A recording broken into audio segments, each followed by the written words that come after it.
The Nobel Prize in Economics has been awarded to Richard Thaler of the University of Chicago for research showing how people's choices on economic matters, whether on savings or game shows like Deal or No Deal, are not always rational. The 9 million kroner $1.1 million prize was awarded to the academic for his understanding the psychology of economics, Swedish Academy of Sciences Secretary Göran Hansson said Monday. Thaler is considered one of the founding fathers of behavioral economics, a field that shows that far from being the rational decision-makers described in economic theory, people often make choices that don't serve their best interests. That could include, for example, refusing to cut their losses when their investments plunge in value, or making big bets at the casino because they are convinced their hot streak will continue. The illogical behavior has economic consequences. People don't save enough for retirement. They make investments in houses in the mid-2000s, for instance, when prices are already dangerously high. The Nobel Committee said Thaler has provided a more realistic analysis of how people think and behave when making economic decisions. Speaking by phone to a news conference immediately after he was announced as the prize winner, Thaler said the most important impact of his work is the recognition that economic agents are humans. In 2015, Thaler had a cameo alongside pop star Selena Gomez in the film The Big Short about the global financial crisis. In the scene, he explains the hot hand fallacy, in which people think whatever's happening now is going to continue to happen into the future. Asked at the news conference Monday if he thought this observation applied to the U.S. president, who had success as a business executive before entering politics, he said, "As to President Trump, I think he would do well to watch that movie."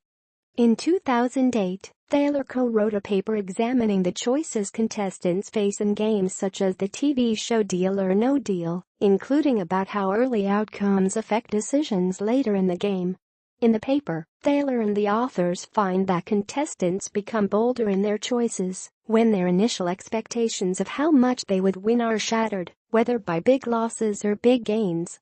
On Monday, Thaler told the news conference that he will likely use the prize money in ways consistent with his research.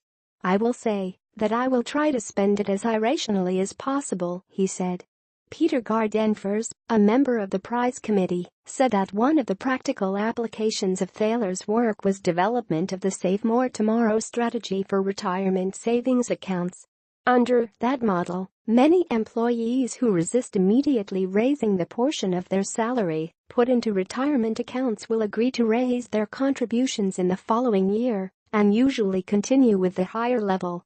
Thaler's contributions include studying the limited rationality trait that includes behaviors such as the unwillingness to pay off high-interest credit card debt from a low-interest savings account.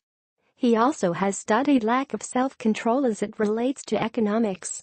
"One thing that we all recognize is that we have a little angel on our left side of our shoulder and the devil on our right side of our shoulder, and the devil wants us to have pleasure instantly, whilst the angel wants us to plan in a responsible and far-sighted way," prize committee member Peter Fredrickson told the Associated Press.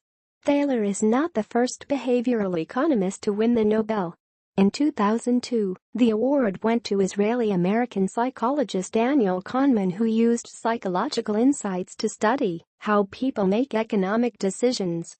The economics prize is something of an outlier. Alfred Nobel's will didn't call for its establishment, and it honors a science that many doubt is a science at all. The Sveriges Riksbank, Swedish National Bank, Prize in Economic Sciences in memory of Alfred Nobel, was first awarded in 1969, nearly 7 decades after the series of prestigious prizes that Nobel called for. Despite its provenance and carefully laborious name, it is broadly considered an equal to the other Nobel, and the winner attends the famed presentation banquet. Heinz reported from Moscow. Paul Wiseman in Washington contributed to this report.